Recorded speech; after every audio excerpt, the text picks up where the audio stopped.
Hi, this is Learning Again with Truly Writer. Again, we are going over Big Thoughts for Little People by Kenneth N. Taylor, ABCs to Help You Grow. So let's get started. Again, these are Christian materials. Again, there should be an audio. There isn't. So will it actually help you teach children the alphabet properly? Well, if you know the proper sounds of each letter, yes. If you don't know the proper sounds of each letter, no. But if you're wanting to teach moral lessons to children, will this help you? Probably, but if there needs further explanation, then you would have to go into more details and give explanations so that there's more balance, because it's really done in a more broad and vague way of like, here's the basics of teaching moral lessons to kids. So you need the healthy perspective of, this is how you love yourself, this is how you love others. These seem to be better at teaching kids how to love others, not necessarily the balance of loving yourself and loving others too. So we're going to start by comparing scripture with scripture. So last time we went over being thankful. So Psalm 105:1, thank the Lord for all the glorious things he does.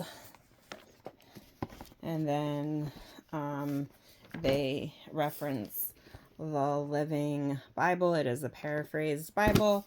So Psalm 105:1, thank the Lord for all the glorious things he does, proclaim them to the nations. So a little bit more wordy than the verse they gave here. So if there is a children's Bible, do they actually take out some of the words and cut it to be more short, more broad and vague than the Bible already is? So use are for unselfish. Be willing to share, be thoughtful of others, and always be fair.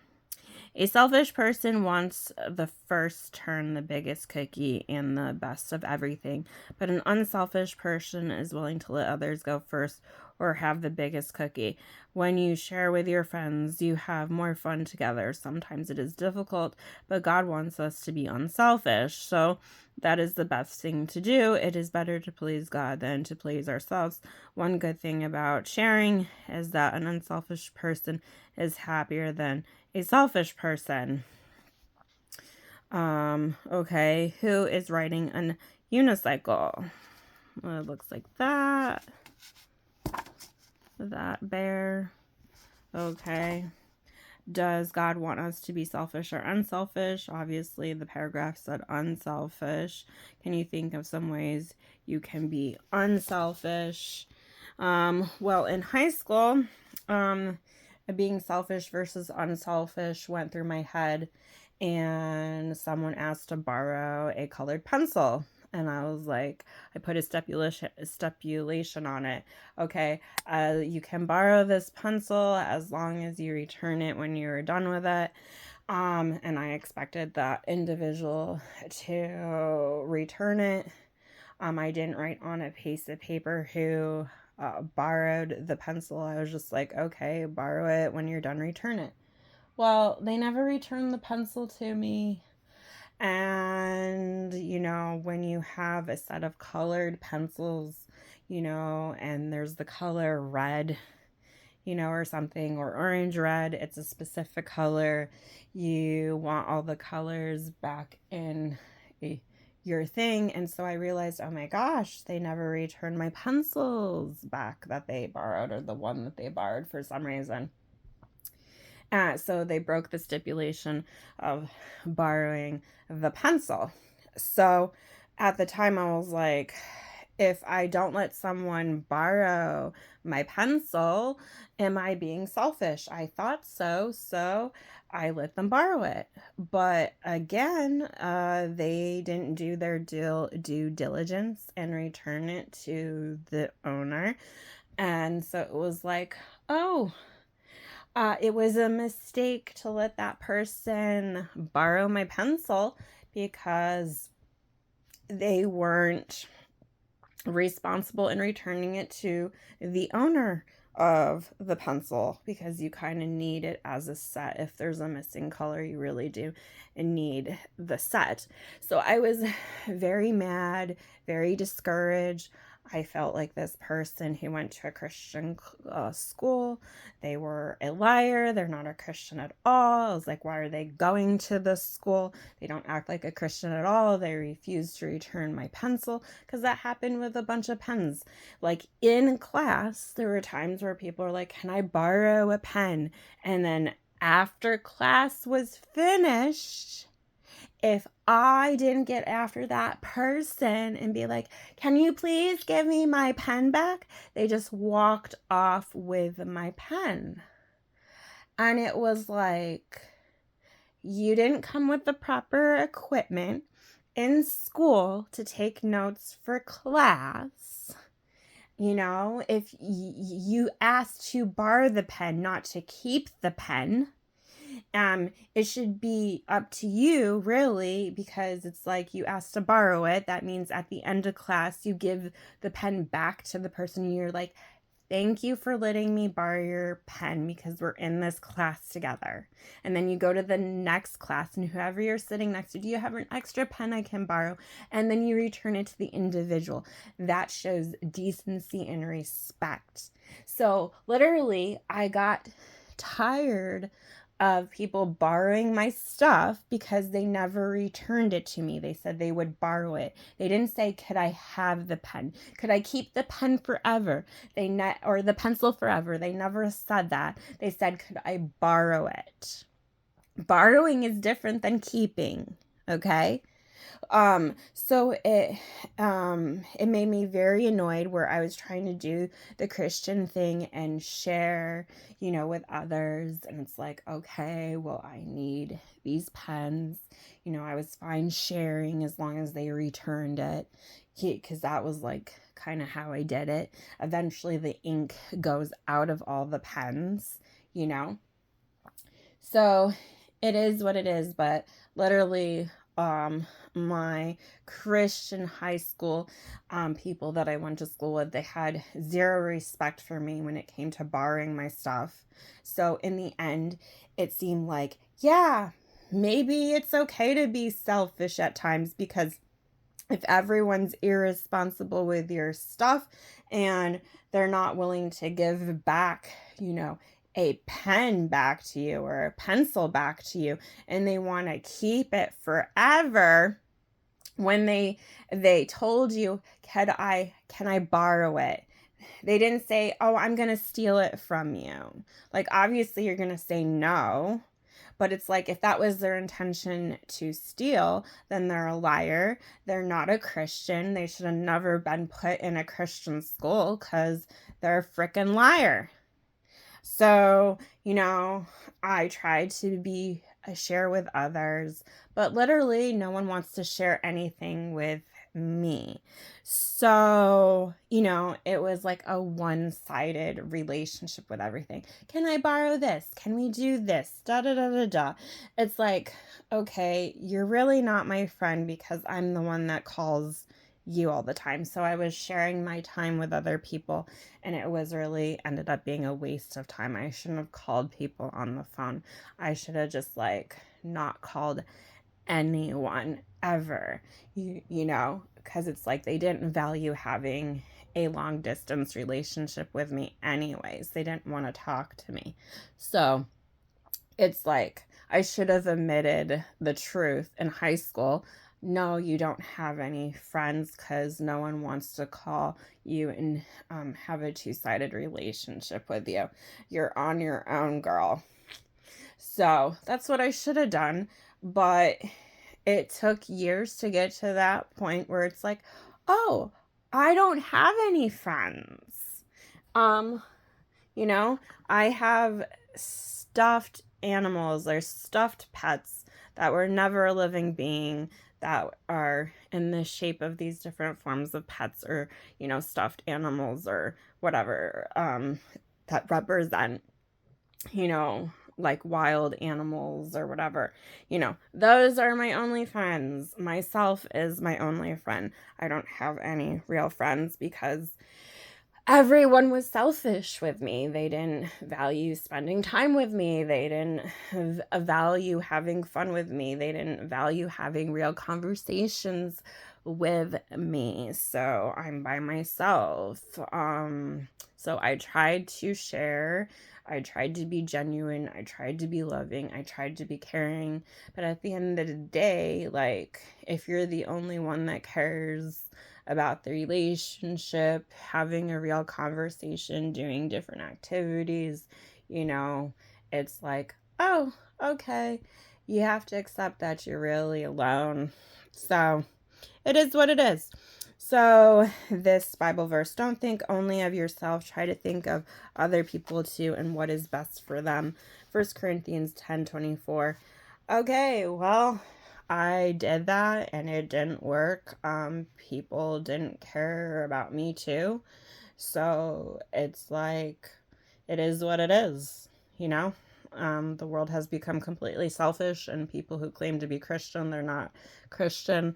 And you talk to other Christians and they're like, oh yeah, it's everybody else. It's not me too, but it's like, well, then how come when I spend time with you, I don't get the sense that you're a genuine Christian and that you're really nice and loving, true individual? How come I don't feel like I can truly be myself around you and share my emotions or my feelings or share what I really believe?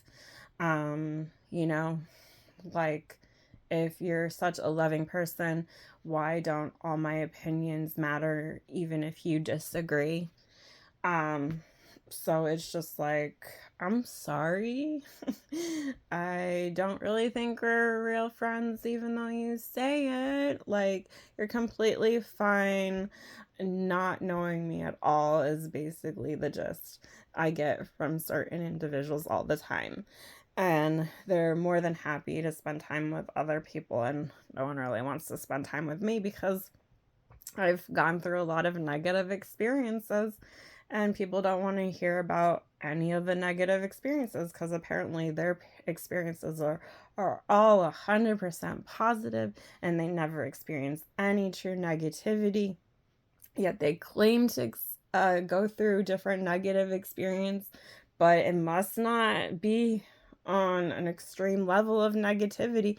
They must not understand what they're talking about if they claim they have, because it doesn't seem genuine. Because people are constantly talking negativity, expressing negativity, and it's like, well, I want a positive environment. I want to experience love from others and myself.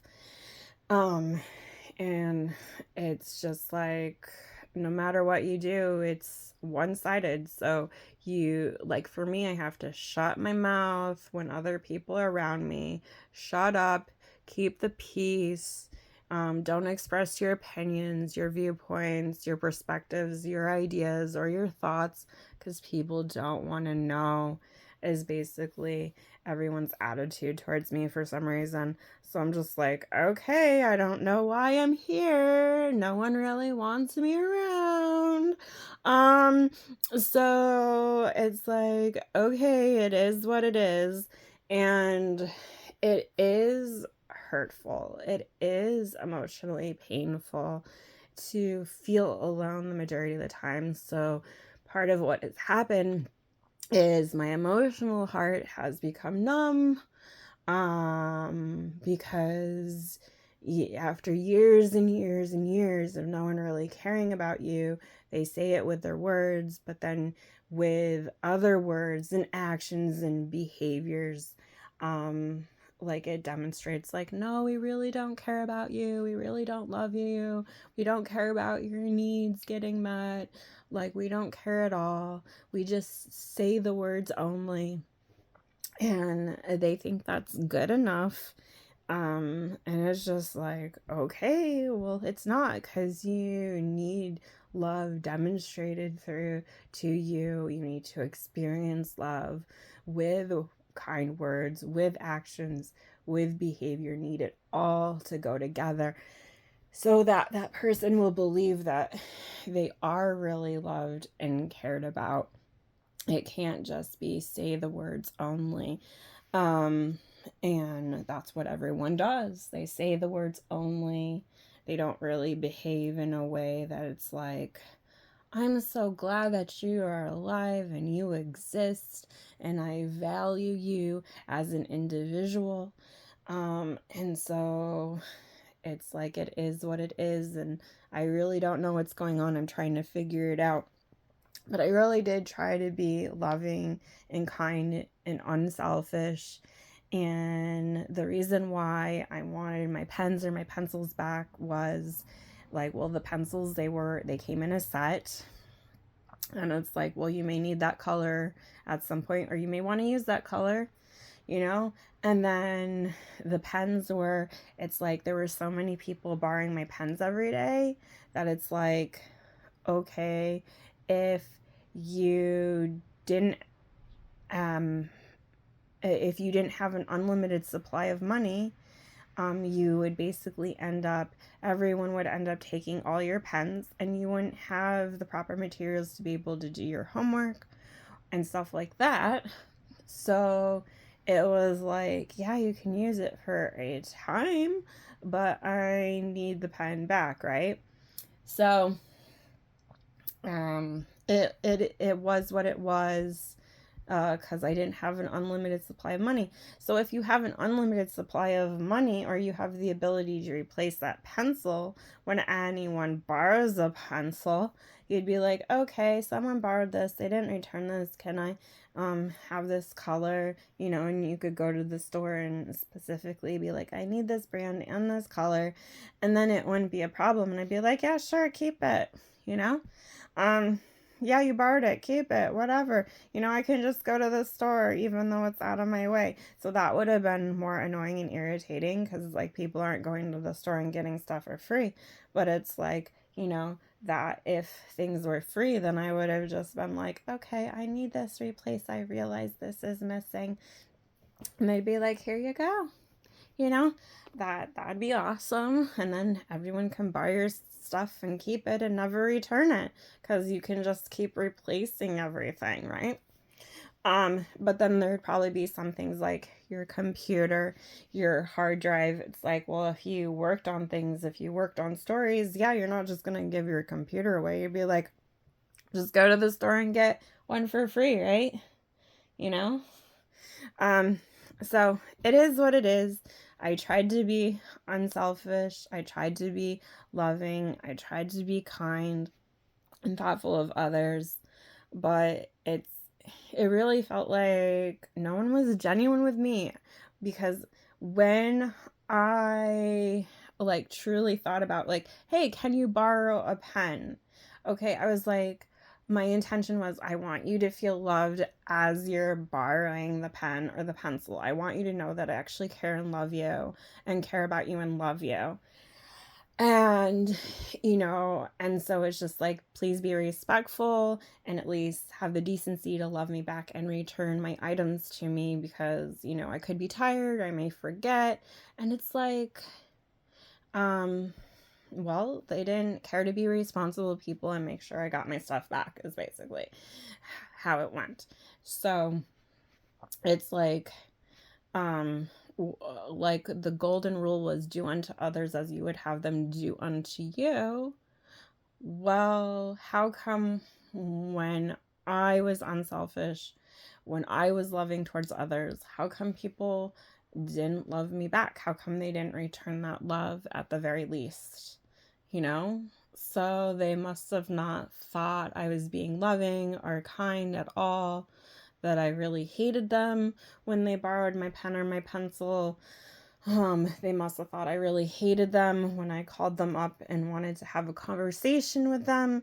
They must not really believe I loved and cared about them at all, is basically the message that is, or is a possible message that I'm getting from everyone around me. So hopefully something changes in the environment eventually. But this is one of the reasons why I was like, when I was working in my previous job, I was like, I think I may be in purgatory. I think I may be in hell. Because I'm looking for some individual to love me and care about me too, and care about my thoughts and my opinions and my perspectives and my viewpoints and my ideas, and no one does. Like, I'm getting constantly rejected, and I feel constantly unloved, and I feel constantly alone. And whether I'm in a crowd of people or one-on-one, or I live with someone, or I'm by myself in a building, I always feel alone. It doesn't matter where I go, who I'm with. I always feel alone. And truly, the only one that loves and cares about me is me. No one else cares. So it's just like, am I in purgatory? Am I in hell? Because that's how negative my environment is to me. And I've tried to reach out to different individuals to be like, can you please help me? Can you please help me? No one wants to make any positive changes, so I must be in hell or purgatory or something. And I'm like, in my past life or my previous life, what did I do that was so horrible where I ended up in hell or purgatory when I'm trying to be such a loving, unselfish person? This doesn't make logical sense. But, maybe logic and reason don't work out when you end up in purgatory or hell. So maybe I'm the only one in purgatory and hell. Who knows? But I want the truth. I want to understand what's going on. I do want to experience real, genuine love. I do want a positive environment. But you gotta get away from the negative people. You gotta stop having those negative experiences so that you can embrace the positivity and love and better environment. Because if you keep going through one negative experience after another and another and another and another, it's like that's what you're going to end up talking about to get it off your chest. You have to have tons of positive experiences in a row to be like, oh yeah, life is awesome, life is grand, life is great, right? And it has to be genuine, right? It can't be superficial. So, do you ever feel like you're in hell? Do you ever feel like you're in purgatory? Have you ever had an experience where you tried to be unselfish and loving and kind to other individuals, and instead of being respectful or kind back to you, they were angry, bitter, negative people? How did it go for you? Feel free to put that in the comment section below. But did this really happen, or are you making up a story? Because if it really happened, feel free to comment in the comment section below. If you want to make up a story of how you went through that experience, then please put that at the top of, I'm making up this story of how I went through this negative experience of someone being mean and nasty to me, even though I was loving and kind to them. Okay, so hope you enjoyed this video. Oh yeah, I forgot, we need to find the ladybugs. So where are the ladybugs? How many ladybugs are in this photo? Looks like there's one there. 2, 3, 4, 5, 6. I'm getting probably 6 this time around. How many ladybugs did you find? So until next time.